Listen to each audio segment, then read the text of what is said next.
السلام عليكم ورحمة الله وبركاته. kusoo dhawaada Urdun Academy iyo koorsada luqadda Boortaqiiska. Waxaan ku sharaxaynaa casharkan uu sudee isticmaalka de, da, do, dus, das, deste, desta, etc. Sida loo isticmaalo meelayaasha ama preposição meelayaasha de erga ah é uma preposição waa meeleye. Do na waxay tahay a contração de preposição com artigo definido o. Marka lasoo koobo ama lasoo gaabiyo preposição meeleyaha de lagu daro artigo oo ah o artigo definido waliba oo loo isticmaalo marka wax qeexan aad doonayso inaad ka hadasho ama wax la isla yaqaano wiilka oo kale u mooso wiilka gabarto kale amoosa marka da iyo la isku daro o iyo artigo waxay noqdaan du ay noqdaan. Da ayaa la mid sidoo kale hadii wax laga hadlayaa ay ay yihiin dabcan dhadigan ula jeeda di iyo artigo definido marka la isku daro waxay noqdaan da. Examples tusaalooyin waxa ah eu gosto de você. Adiga waan kaa helaa. Eu gosto de você. Ela toma conta de mim. Ela iga taxadarta. Ela toma conta de mim. Eu me esqueci de tudo. Wax kasta waan iloobay. Eu me esqueci de tudo. Wax kasta waan iloobay. Marka de waa kuwan tusaalooyin kuwaas oo ah. Marka ay du tahayna sidoo kale examples com du. Kuwan waxay ahaayeen marka ay de la isticmaalayo. oo meelayaha da la isticmaalo laakiin du la isticmaalo waa kana eu gosto do Ricardo ayaan ka helaa. Eu gosto do Ricardo. Why du ay u noqotay sababta de ayay ahayd kadibna o Ricardo oo di la socotay waa artigo. Sababta Ricardo waa qof la isla yaqaan inuu yahay markaas qofka magaciisa. Eu gosto do Ricardo marka Ricardo ayaan Ricardo macnaha waa qof la yaqaan dabcan markaas oo qeexan cayiman waaye. waa sababta du u noqday. Ela toma conta do Pepe. Ela toma conta ayada ka taxadaraysa do Pepe cunuga yar oo saqiirka Pepe marka du way u noqday de u bebe meesha la ilaayo labadan ayaa la isku daray de u bebe sadteedna eedia baxaysa oo ay noqonaysaa bedelka soo galaya du bebe marka cunuga yar laakiin cunug la isla yaqaan waa inuu yahay bishardi. Eu me esqueci do caderno. Eu me esqueci do caderno. Buugga waa iloobay. Da markii la socotana marka tusaalooyin waa kana. Eu gosto da Miriam. Miriam ayaan ka helaa. Eu gosto da Miriam. Eu gosto da. Waay ay da u noqoto aysan de u ahayn sababtoo ah ergi da waxaa la socda artigo definido oo feminino waliba ah koran kusoo sharaxnay. Da contração marka la soo gaabiyaa la yidhaha. Marka la soo gaabiyo oo da de meeshay ahayd eedi inta la saaro artikelkii marka raaci lahay markaasoo lagu soo daro ama o miduu yahay say du iyo da u noqdaan. Eu gosto da Miriam laakiin bishardi Miriam ta qof la isla garanayo waa inay tahay oo la yaqaan. Ela toma conta da criança. Iyada ayaa ka taxadaraysa ama waardiyeynaysa cunuga. Eu me esqueci da mochila. Baagii ayaan soo iloobay. Mochila boorsooyinka dhabarka lagu qaataa la yidhaha mochila. Eu me esqueci da mochila. Laakiin mochila la isla ogyahay la yaqaan waayo dabcan. A diferença no uso da preposição simples. A diferença farqiga u dhaxeeya no uso ee isticmaalka da preposição é meelayaha simples de e das suas formas. Meelayaha fudud ee de e das suas formas contraídas iyo qaababkiisa la soo gaabiyayba kuwaan soo sheegayna waa da iyo du. Está relacionada waxay la xiriirtaa. Está relacionada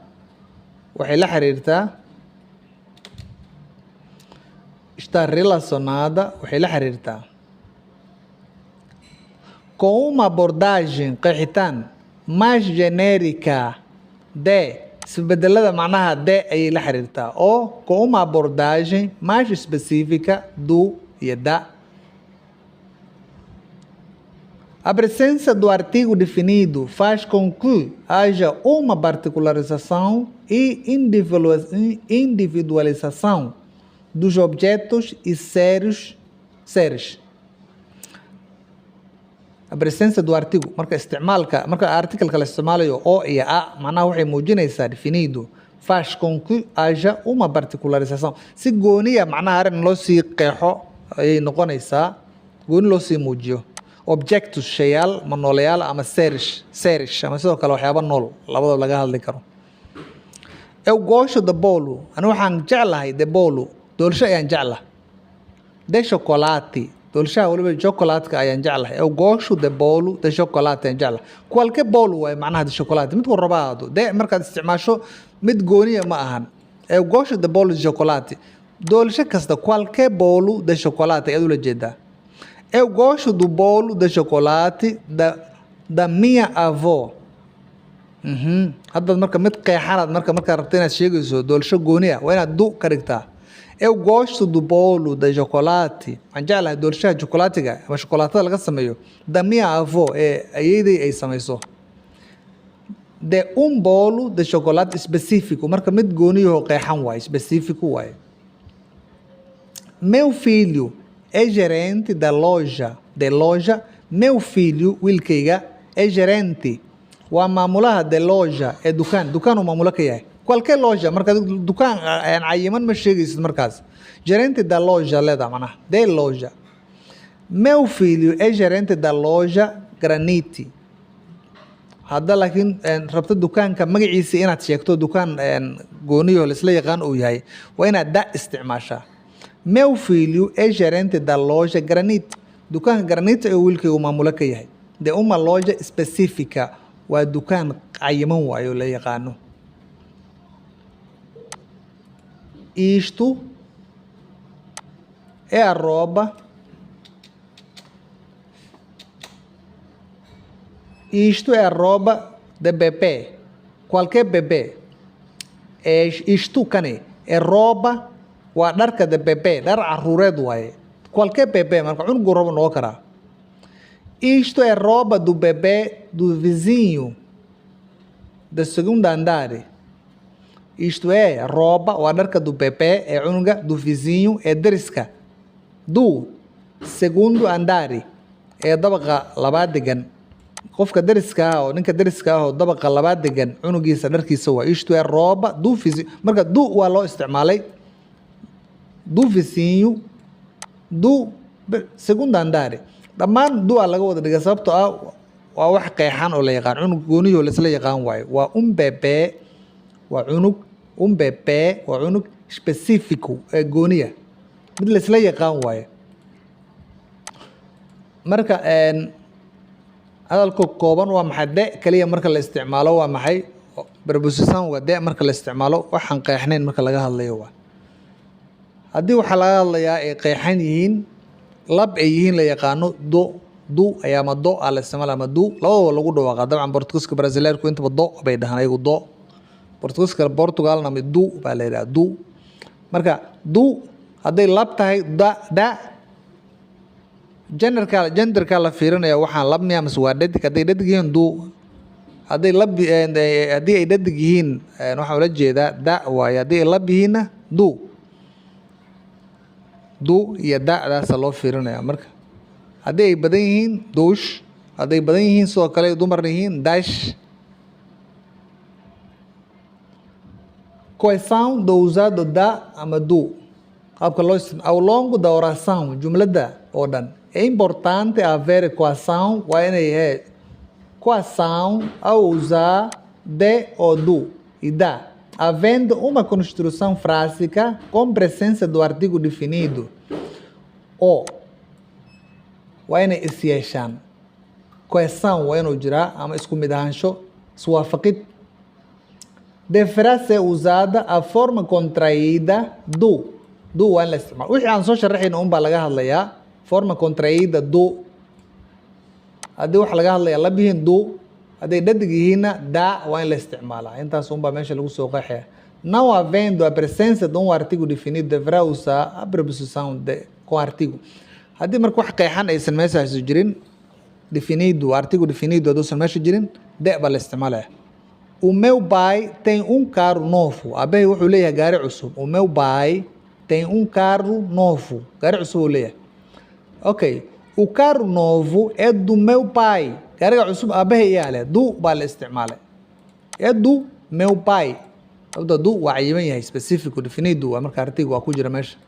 O meu pai. O meu pai. De o meu pai. Lama ogola marka in de la isticmaalo ee la socota haddana u haddana artiga la isticmaalo. Waa la soo gaabiyey. Contração saasaa laga wadaa marka. Com artigo marka. A minha mãe tem um carro novo. Hooyaday waxay leedahay gaari cusub. O carro novo é da minha mãe. Way da looga dhigay. Sababta mãe waa dhadig waaye. Way du looga dhigay pai. Waa lab. Waa u tanna a bay ahayd. A minha mãe, o meu pai, saasay ahayd marka hore. Meu pai tem um carro novo. O carro novo é de meu pai. Sem artigo, saas waaye marka. Sem artigo. Minha mãe tem um novo carro. O novo carro é da minha mãe. Com artigo. A Gabriela é uma garota simpática. Gabriela, é uma garota, waa gabar simpática. Qof faniyo waxaa la yidhaha furfuran. Simpática. Marka garota erga gabar waaye. Inkastoo wadamada qaar macno qaldan uu leeyahay garota. San filayo Brazil oo kale inta badan. Marka garota Brazil dabcan waa la isticmaalaa laakiin wadamada kale jiraan oo garota macno qaldan u yaqaana. Gosto muito da Gabriela. Da Gabriela. De dia a lagu daray da Gabriela ay noqotay. O Gabriel é um garoto simpático. Gosto muito do Gabriel. Sem artigo, marca notana. Gabriel é uma garota simpática. Gosto muito de Gabriela.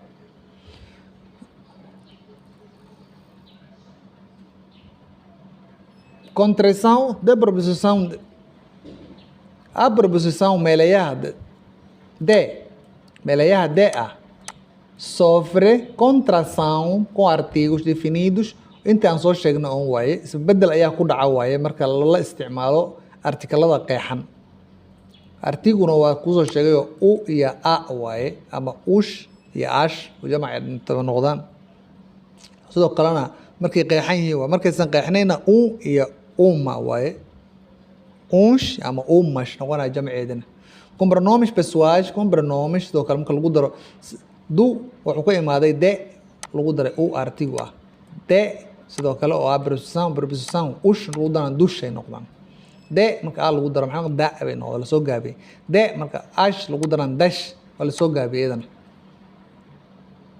De sidoo kale dum ay noqdaan de uns duns umas duma umas dumas. Deste, sidoo kale marka preposição de contraída com pronome demonstrativo. Pronome demonstrativo marka qaar lagu daraa. Tusaale ahaan de este ma dhihi kartid waa inaad deshti tiraa la soo gaabisa hal mar. Kan este oo kan ah horaan usoo sharaxnay demonstrativo meelayaasha este markuu lab yahay waxa kuu dhowna uu yahay qofka hadlay uu dhow yahay este waaye. Hadduu qofka lala hadlay uu dhow yahayna este dabcan.